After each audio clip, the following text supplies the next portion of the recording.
কিছু কিছু জিনিস আছে যদি বাড়িতে বানায় খান তারপরে যেই জিনিসটা স্বাস্থ্যসম্মত তো না এর ভিতরে একটা হচ্ছে যে ফুরি আমরা যতই বাইত বানাই খাই তারপরে অস্বাস্থ্যকর কি লেগে এটা তেলটা যেভাবে বাইজা বানাই এত তেল খেলে মানুষ এমনি অসুস্থ হয়। যাই হোক গেছে, আসসালামু আলাইকুম।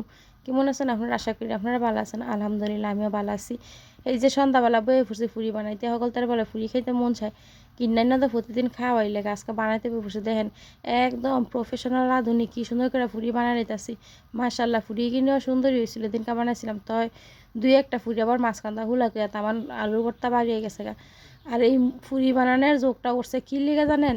দুপুরবেলা কর্তা কিনে আলু ভর্তা বানাইছিলাম, হ্যাঁ আলু ভর্তা খাওয়া হয় নাকি এর লেগে চিন্তা করলাম আলু ভর্তা দিয়ে এমনি নষ্ট না কইরা ওটা ফুরি বানায় সকল তার খাওয়া হইব না আর ভর্তা দিয়ে শেষ হয়ে যাবো কানে। যাই গাছ দেখেন কি সুন্দর করে ফুরি একেবারে তুবা তুবইয়া ফুলছে। এই যে দেখেন আমার ফুরি বানাই শেষ।